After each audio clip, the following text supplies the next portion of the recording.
Hello, everyone. Happy Friday. Welcome to Community Fit, the end of our first week, but our first reset and restore class of this block of classes.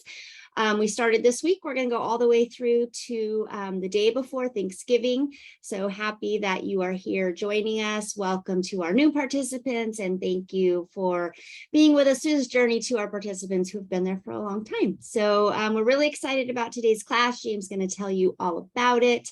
And I will be here to answer any questions. In the future, I'm probably not going to pop on ahead of time. We'll probably just let James start the class, but myself and or Raymond will always be here to answer questions during class through the chat. And of course, James will answer questions at the end. Also just wanted to make a quick announcement that we are going to be able to start posting the recordings a little more quickly than we have in the past. So probably within a couple of days, the recordings will be up on our YouTube page. So when that starts happening, I will start sharing that link, but it's Western Health Advantage, our YouTube page under the playlist. And that way, if you missed a class or if there's a class that you particularly enjoyed, you can access it at any time. So with that, have a nice class. And we've got a couple minutes. James is, I'm sure, just getting prepared, and he'll pop on at 12:15. Thanks, guys. See you at the end of class.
Welcome, everybody. Hope you are doing well. Just get some stuff set up here. Welcome to Reset and Restore and another block of Community Fit classes. I'm your host, James. And this class in particular is not necessarily something new, but it is finessed and revamped a little bit.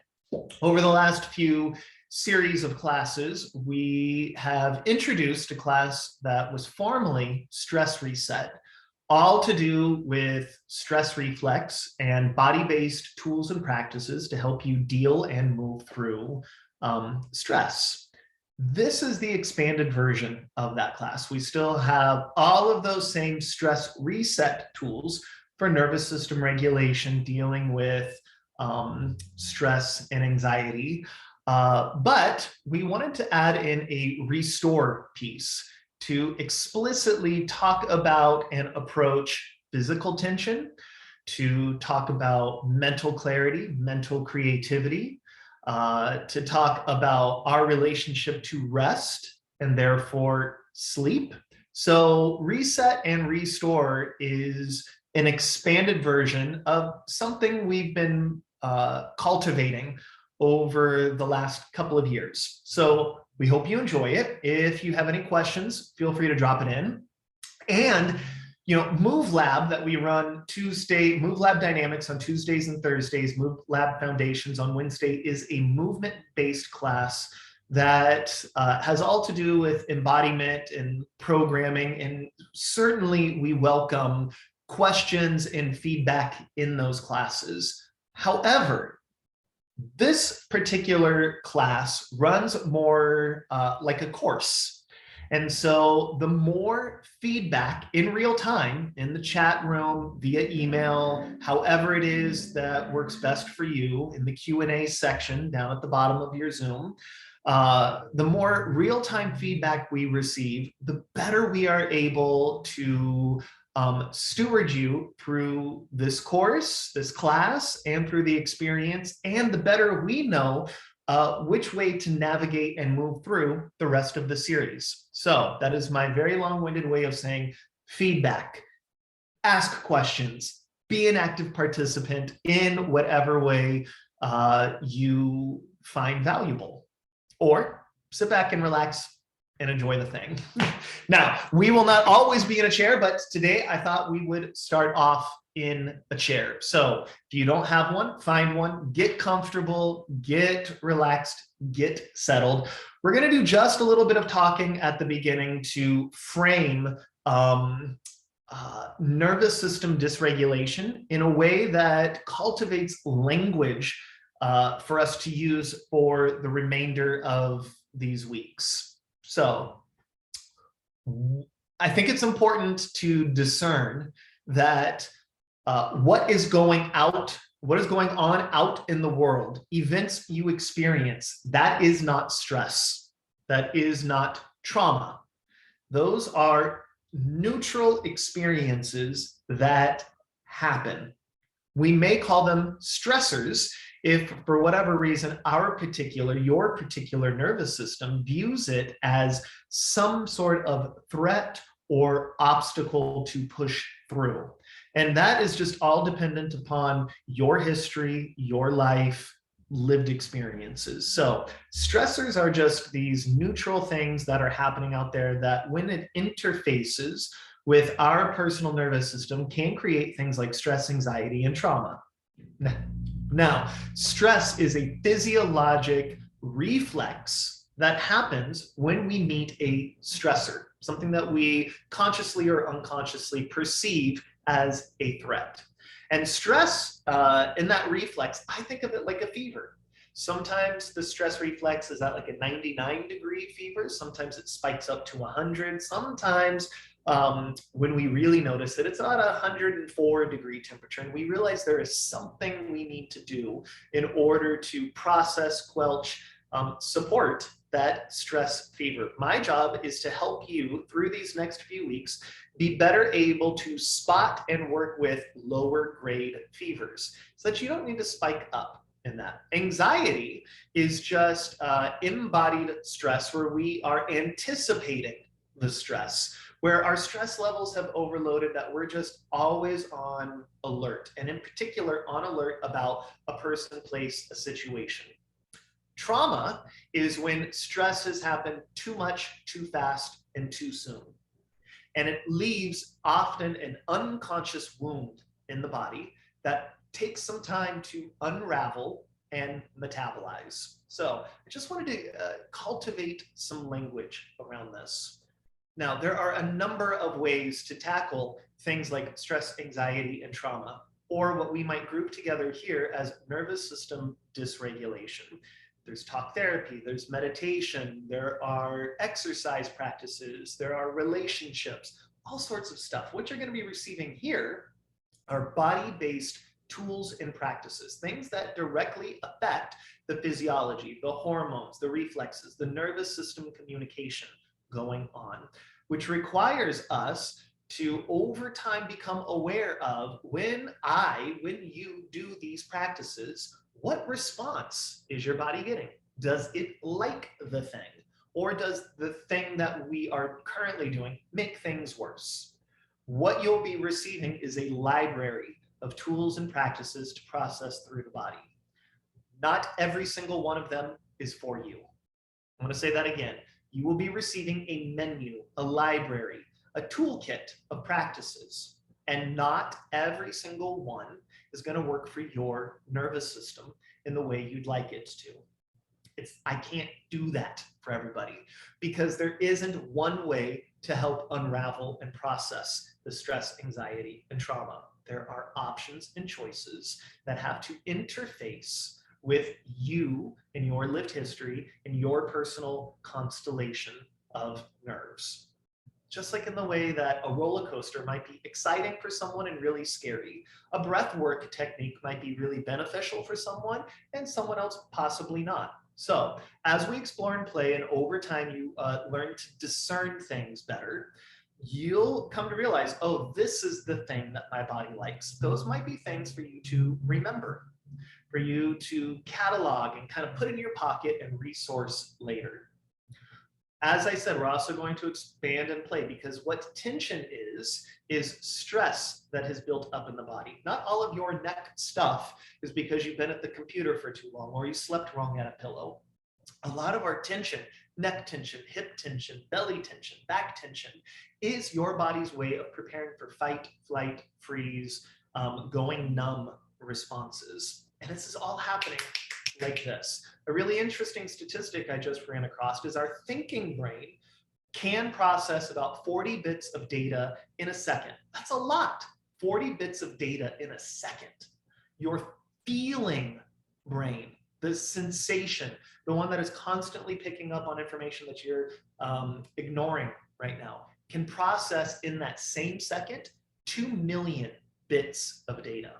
So we're really working with that feeling, sensing brain that informs and contextualizes the thinking brain. So as we explore and play, just be patient with your own process here. And as we explore and play, if you're like, I don't like that, maybe that one's not for you.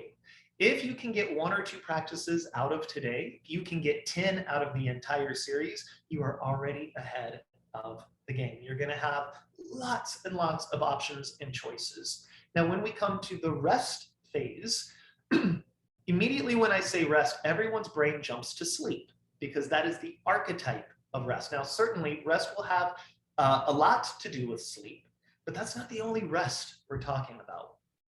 Over these few weeks, we'll play with non-sleep deep rest. We're going to play with creative rest, relational rest.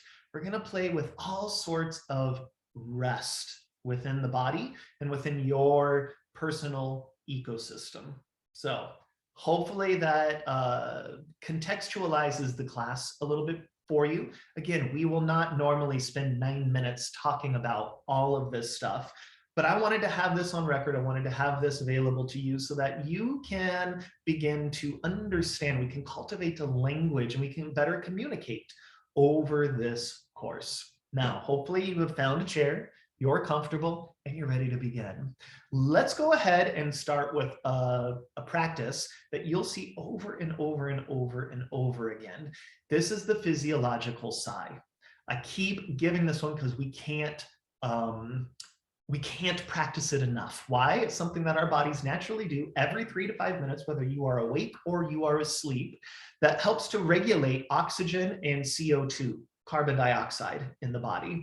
And that interplay, that equalization between the two, the offletting of the CO2, the reoxygenating of the body, is what helps to regulate the nervous system. And it's super, super simple. It's a double inhale followed by a single exhale. That's an inhale, inhale, exhale. Inhale, inhale, exhale, right?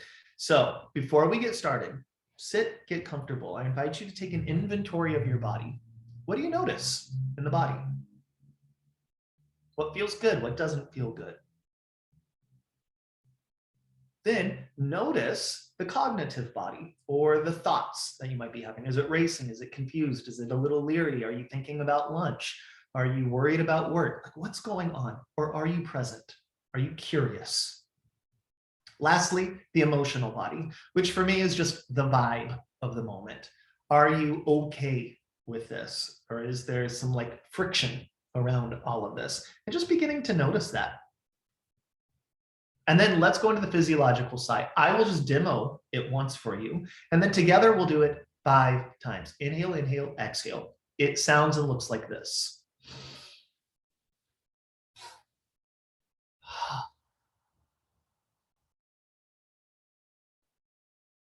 Just yesterday, I was teaching someone this, and they were having a difficult portion on that second inhale. It's fine. This is not a quantitative breath. We're not timing anything. This is a qualitative breath. It's like, oh, that's difficult for me, or oh, that's easy. And it's just the attempt that really matters here. So together, 5 times. Inhale, inhale, exhale.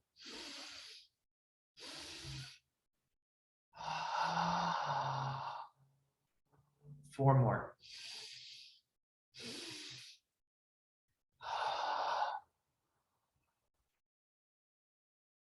Three.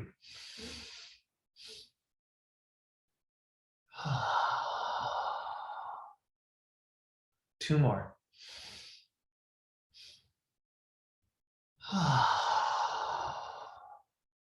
One more.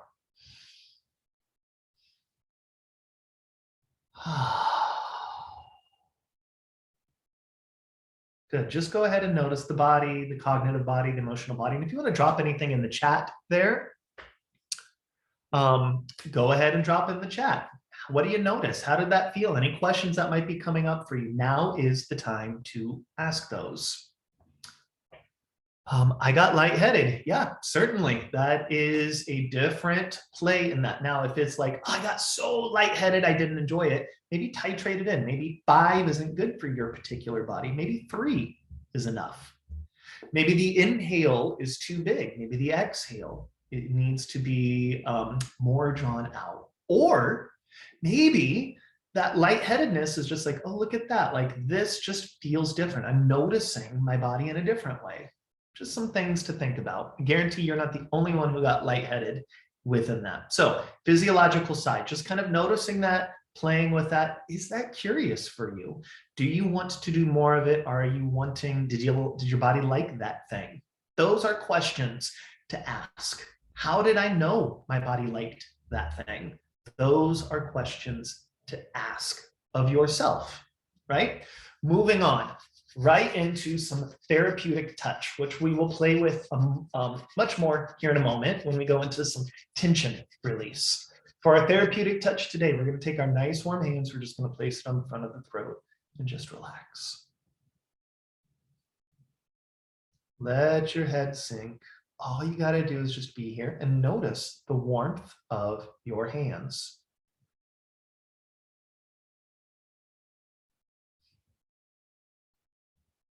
Now, maybe this isn't the area that is craving touch for you. Maybe it's the back of the neck. Maybe it's the chest, the belly. Maybe it's somewhere different. Maybe it's your legs or upper arms. Maybe it's just your hands or your face. Get kind of curious, like, where on me? Like, does that feel good? Or does this feel better? Which one feels better? And if it's, I don't know, that's also a really curious question. Or I don't feel anything. Like, oh, look at that. Look at my body be numb to the experience of therapeutic touch. I wonder when I developed numbness. I wonder why that's a strategy my body finds valuable, to ignore warm hands.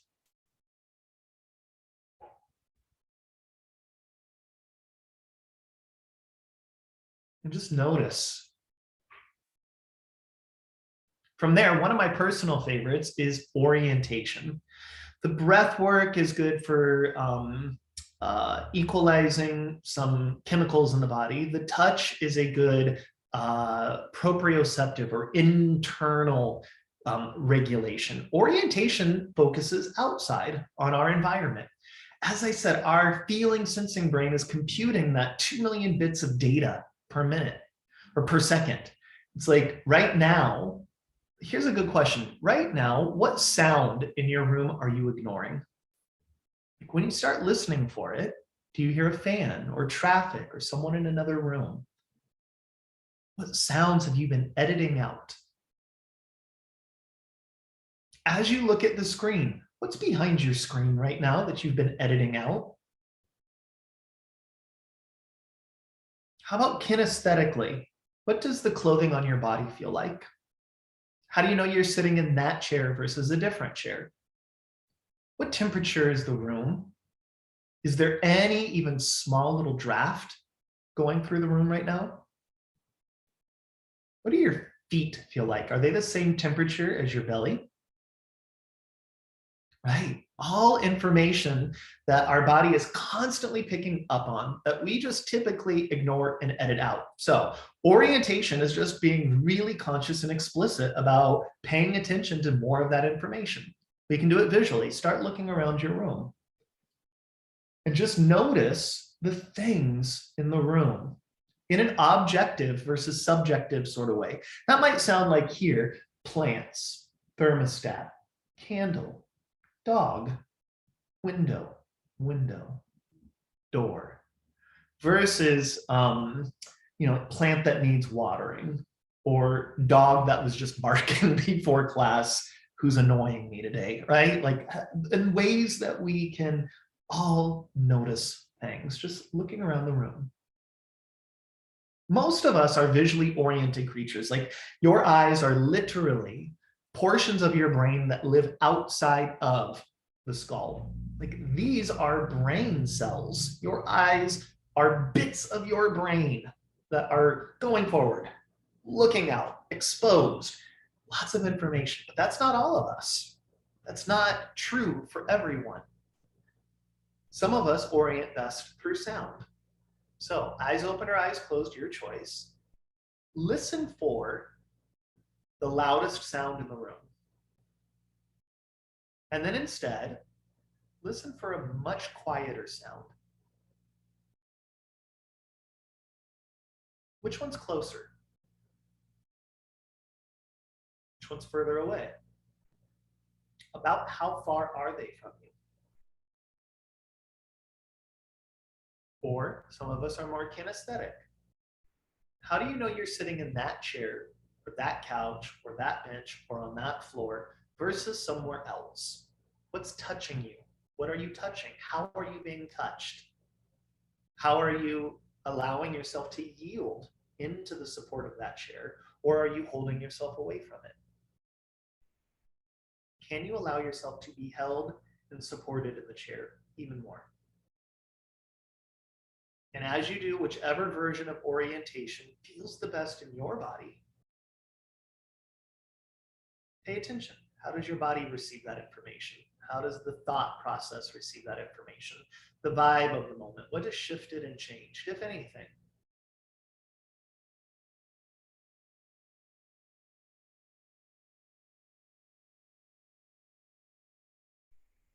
Good. Now, let's move on just a bit into some like physical tension. Most people carry a lot of tension up in the jaw, the neck, the head, headaches, shoulder pain, neck tension, TMJ stuff. Most of that has everything to do with unprocessed stress, anxiety, and trauma kind of bubbling up through the body. It's like it starts down in the legs, down in the pelvis, and then kind of percolates up like champagne bubbles or seltzer water bubbles. And then we don't really notice it until it's like about to burst the cap off the head, right?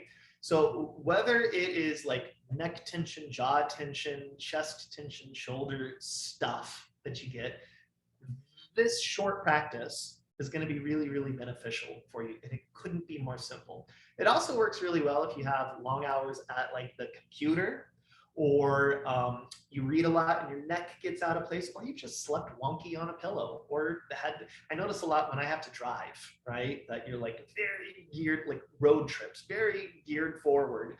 There's tension up in the body. So rub your hands together. And if you don't have warm hands, you can use a heated ball, a heated rice pack, whatever you got. We're going to take our right hand and we're going to place it onto the left collarbone. That's this clavicle bone right here. And you're just going to take your hands and kind of palpate it or massage it, just a little gentle rub. On a scale of 1 to 10, 0 or 1 being like little to no pressure, 10 being a lot, I'm at about a 2 or a 3. So I can feel it, but it's not pushing. I don't need to fix anything there. I'm just rubbing it. And I'm paying attention to the totality of that bone, meaning I'm going, oh, it starts here and it goes all the way over there. Like that's actually a pretty long bone. And I can get above it, and I can get below it, just going to massage it a bit. Now, for the sake of class, we're gonna go forward. But if I was to do this on my own, I might do this for a little bit longer. Then I'm gonna rest my hand on that clavicle. I've got my fingertips at the one end and the heel of my palm at the other end. And underneath my hand, I'm gonna feel that bone move. From an outside perspective, someone might say, oh, James is moving his shoulder. And that's true. In order to sense this clavicle collarbone moving, I'm going to have to notice that another portion of my body is moving. But I'm not trying to move my shoulder. That's not the goal. I'm trying to sense movement underneath this hand. And you'll find that it's really easy to sense that movement underneath your fingertips. But can that collarbone move underneath the palm, underneath the heel of the palm? In kind of indiscriminate ways, up, down, forward, back, circles, whatever the case may be.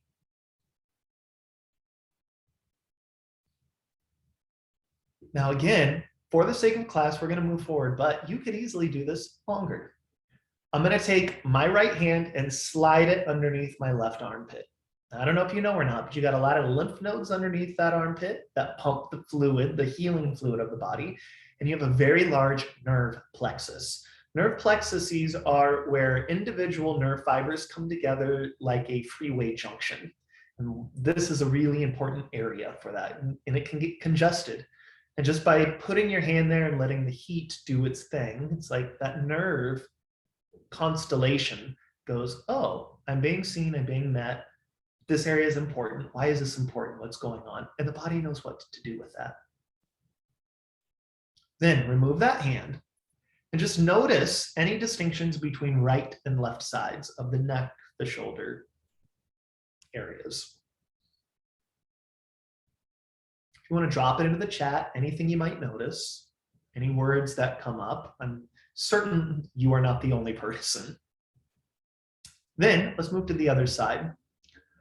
Starting with just a little general palpation, a little general massage.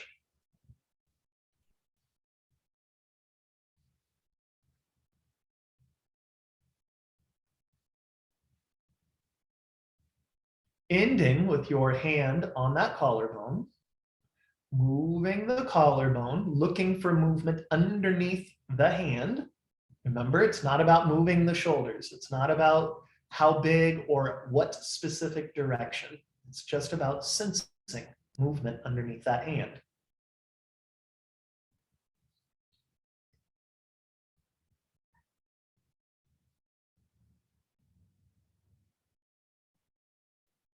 And then taking and sliding that hand underneath the armpit.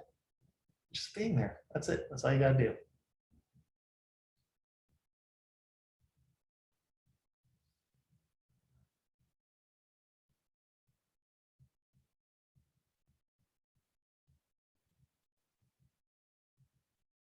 Then we're going to take both hands right onto the jaw. If you open and close your mouth, you should feel movement underneath your fingers. That's how you kind of know you're in the right area. You're just going to do a little general massage. Here, on that 1 to 10 scale, I'm a little firmer here on my body. I'm at probably about a 5 here. And I'm going to go all the way through. This area is important because, again, you have a nerve plexus in this area where several nerve fibers come together and communicate. So there are certain areas of your body that with a little attention, with a little movement, with a little awareness in that area, you get more bang for your buck. This is one of those areas.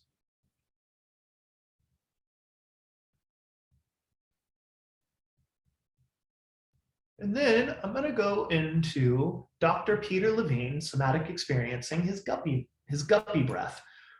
Think of it like a guppy mouth. If you want to inhale and exhale at certain times, great, do that, whatever works for you. I'm going to teach it as just solely a movement. So we've all seen guppies or goldfish or koi and kind of open and close their mouth. Looks like a little breathing or a little intaking of water. You're going to do the same. This is not fast. This is not necessarily big. It's not slow. It's not necessarily small. It's what works for you. This is an invitation to just notice how tense is my jaw as I open and close. Sometimes if you move too fast or criticize it too slow, you move too far beyond what actually is. So I'm encouraging you to kind of just be with and notice any tension you might have. It looks like this.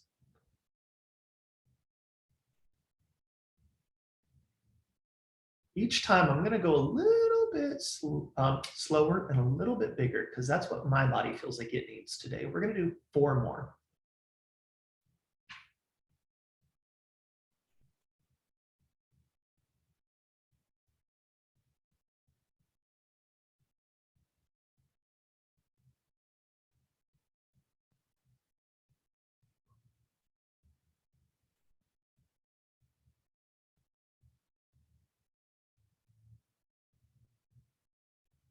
Just notice. Notice anything in the body. From there, I'm going to take my hands. I'm going to get them warmed up again. I'm going to put these fingertips at the top of the skull, or at the top of the neck, bottom of the skull. And I'm just going to do like a little general massage there. It's an area of tension. Think about like when a dog gets scared and the hairs on its neck stand up and the hairs on its back. Same thing with you. And that area gets contracted when we sense stressors. It gets tense. So holding there, and then I can just let my head go up and down. Now, for some people, this works really, really well. So, how many times have you done this, right? Probably always like this, like when your neck hurts or headache. But if you just went a little slower,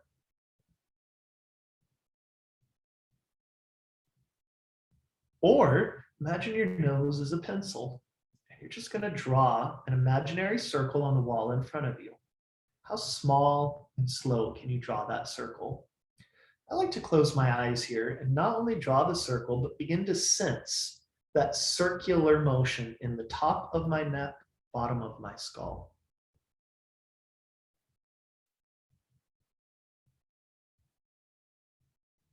Maybe reverse.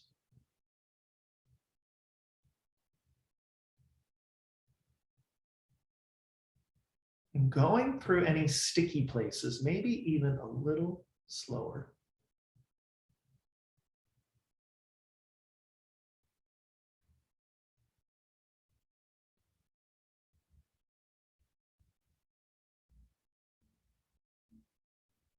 And then eyes open, maybe orienting back to your space. Maybe doing a little physiological sigh. Little therapeutic touch if it feels like you need to have some grounding going on. And taking an inventory. Now, we had some breath stuff. We had some nervous system toolkit practices. We had some tension hands-on therapeutic touch. We had some thoughts going on today. What 1 or 2 things felt most important for you? Now, remember, you don't have to take everything with you. Some of these practices will get repeated. Some of them will be expanded on. Sometimes we're going to make a left-hand turn or a right-hand turn or go lower or go bigger in certain things. Sometimes we'll go even slower and sometimes we'll go even faster. Your job is to pick 1 or 2 things from each week and begin to create your own library of how to reset and restore your nervous system, your body, and your life through very, very, very simple practices. I'll stick around for any questions you might have. Thank you so much. And again, as I said at the top, this is a class/course guided by you and your needs, the group's needs. So reach out, drop it in here, ask questions. That way we know where to go next. We'll see you next week. Awesome. Thank you so much, James. This was especially helpful for me today. The last couple of days, I've been dealing with some weird dizziness that I don't know where it's coming from. So I feel a lot more stable right now doing the deep breathing and kind of working on my neck a bit. So thank you very much. Thank you, everybody. Looks like we're getting some good feedback in there. So yeah, this is fabulous. We'll be doing this every Friday. All these tools, all the tools are helpful for me. There's not one that I don't like. So link to the recording. So we're working on that. Hopefully by next week, we're going to be able to post within a couple of days, and we will post this week's classes as well. So you'll have the full sessions on there. So maybe by Wednesday or Thursday of next week. And then within a couple of days, each new one will be posted. Cool. Awesome. Well, looks like people found this very, very valuable. So Yeah, thank you guys sure. so much. Yes, awesome. Well, have a great weekend, and hopefully the smoke will clear out of here. And yeah, I know. I just took Bob for a walk. Like this morning, it was not smoky down here, and then we went for a walk, and it was like, whoa, that changed. Just moved in. That changed in like 75 minutes. Yeah, I noticed the same thing. So we're just gonna hope for, get that fire out and get the smoke out of the air and have a nice fall. Right, right. All right, you guys. Thanks, Raymond. Thanks, James. Thank you, everybody. Thank you. Bye.